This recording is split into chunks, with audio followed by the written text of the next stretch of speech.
Olá, seja bem-vindo ao Eureka! Nessa edição, vamos falar da vida e dos estudos de um dos mais importantes cientistas da nossa era.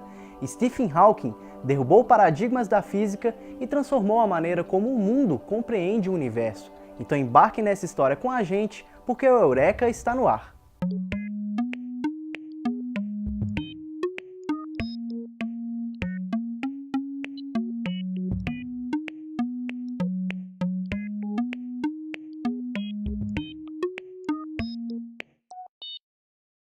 O físico e pesquisador britânico Stephen Hawking nasceu em 1942 em Oxford. Na University College, queria estudar matemática, mas a sua família desejava que ele fosse médico. Como matemática não estava disponível na grade da universidade, Hawking escolheu estudar física. Depois de aprofundar os estudos em Cambridge, tornou-se professor de matemática e doutor em cosmologia, alcançando na universidade o mesmo cargo ocupado por Isaac Newton.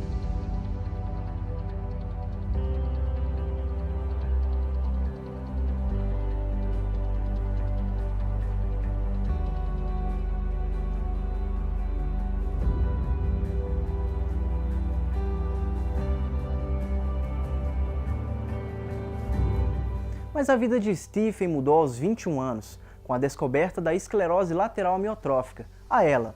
A doença, que vai paralisando o corpo, foi descoberta às vésperas de se casar. A previsão é que ele não duraria mais 3 anos, mas essa foi a primeira teoria que Hawking derrubou. A esclerose lateral amiotrófica, ela faz parte do grupo das doenças degenerativas do sistema nervoso. Existem várias doenças degenerativas e cada uma delas com sintomas e evoluções diferentes, são doenças diferentes. Mas nas doenças degenerativas o que acontece de maneira bem geral e bem simples é que a partir de um determinado momento da vida dessa pessoa, desse paciente, um grupo de células de determinadas áreas do sistema nervoso, elas começam a desaparecer, é como se elas fossem envelhecendo mais rápido, vão parando de funcionar, e elas vão parar de cumprir as funções dela. Habitualmente é uma doença que evolui de uma forma muito rápida, com 2, 3 anos e meio, nós já temos um paciente, quer dizer, é a expectativa de vida da enorme maioria desses pacientes. Por outro lado, a gente tem as exceções, em que pacientes podem conviver durante muitos anos com a doença, porque o processo degenerativo é mais lento do que o habitual. Isso é mais frequentemente encontrado, esse processo mais lento, com um processo muito extenso em que os pacientes podem conviver com a doença durante muitos e muitos anos, às vezes décadas. De maneira geral, a gente vai ver isso com mais frequência nas formas chamadas familiares, que elas são raras. É um grupo pequeno de pacientes, entre 10% e 15% apenas, que vão ter formas familiares, em que numa mesma família várias pessoas têm, é uma forma transmitida geneticamente. Mas isso é raro. Estes pacientes, habitualmente, a gente vai ter um processo, uma evolução muito longa, de muitos anos, de décadas. As formas chamadas esporádicas, normalmente não são assim, mas o Stephen Hawking é a prova de que nem sempre as verdades são absolutas, porque ele conviveu com a doença durante 40, 50 anos. O físico teve 3 filhos. Depois, se separou para casar com a enfermeira. Para ele, a vida devia sempre estar em movimento.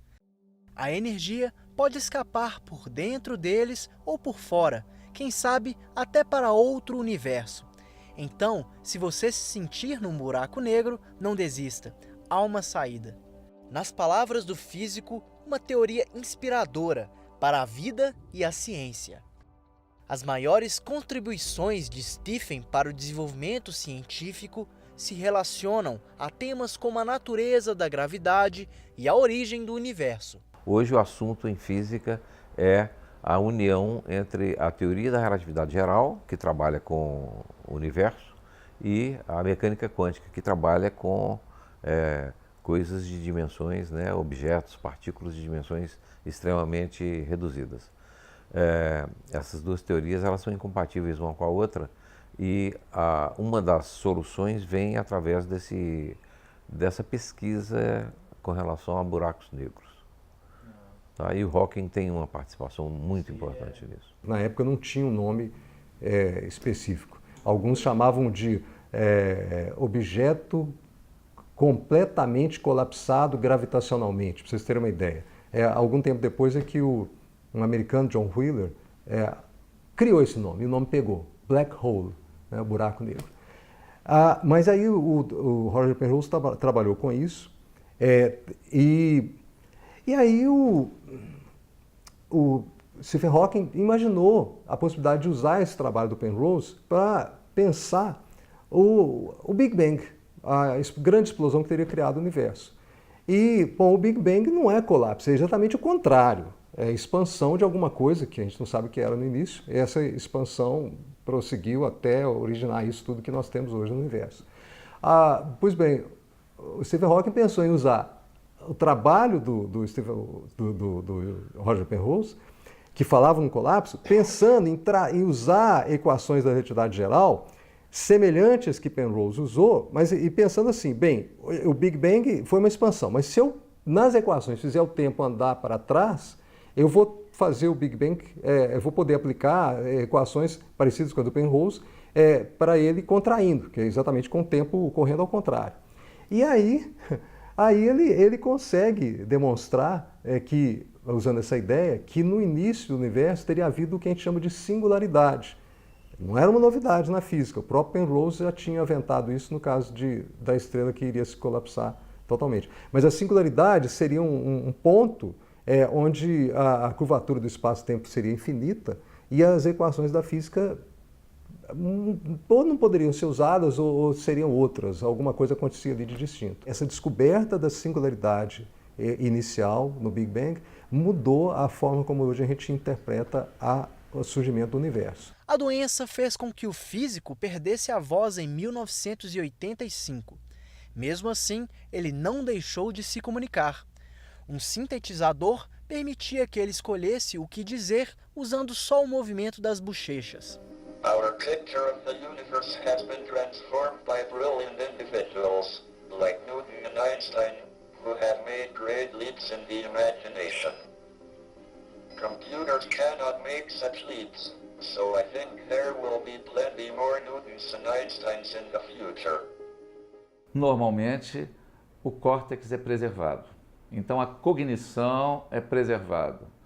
Então, não há, esse processo degenerativo não chega a afetar a capacidade cognitiva das pessoas, inteligência, etc. Esta é a regra. De acordo com os especialistas, Hawking também contribuiu para a popularização da ciência. Ele escreveu 14 livros, entre eles os best-sellers O Universo numa Casca de Nós e Uma Breve História do Tempo, livros com uma linguagem acessível, que podem também ser apreciados por leigos. A venda do Stephen Hawking aqui na loja, como nas outras empresas que eu já trabalhei, nas outras livrarias que eu trabalhei, são boas, né? E de todos os físicos aí, ele está entre os mais procurados, né? Ele, o Carl Sagan e o Neil Ferguson também, mas a vendagem dele sempre foi favorável, inclusive em outras livrarias. Estimulador da ciência, ele chegou a flutuar sem gravidade para encorajar o interesse da população no espaço. Ele achava que a raça humana não teria futuro se não fosse fora da Terra.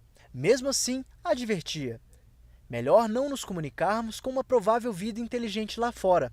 Seria como quando os europeus fizeram contato com os índios das Américas. Não terminou bem para os nativos. Ele partiu, né, deixando esse legado de físico e de uma pessoa que queria aproximar a ciência da sociedade. Isso aí é algo que, né, vai ficar para sempre, essa lembrança e esse papel importante que ele fez. E, de certa forma, estimulando que outros físicos assumam também esse papel de aproximar a ciência da sociedade. Sem dúvida, ele foi o grande físico teórico do momento, e todo mundo que publicou junto com ele, como Roger Penrose, né, que está vivo, está aí produzindo e que trabalha também nesse campo de cosmologia, eles puderam ter essa oportunidade de trabalhar com esse maior cientista que os tempos modernos, né, os recentes, já teve.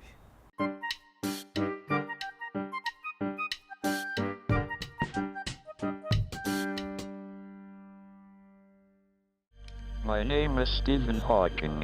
It's American. Is that a problem? Em 2014, foi lançado o filme A Teoria de Tudo, que narra os principais acontecimentos sobre a vida e a obra de Hawking. O filme foi baseado no livro que leva o mesmo nome, e a performance do ator Ed Redmayne, que interpretou o físico, lhe rendeu um Oscar de melhor ator e elogios do próprio Stephen. What happened at the beginning of time itself? Wind back the clock. Wind back the clock. Keep going. I don't know how. Yet. Keep winding. Where to? Stephen Hawking nasceu exatamente 300 anos depois da morte de Galileu Galilei e morreu em casa no dia 14 de março, mesma data em que nasceu Albert Einstein. Coincidência ou não, os gênios se complementam. Até a próxima!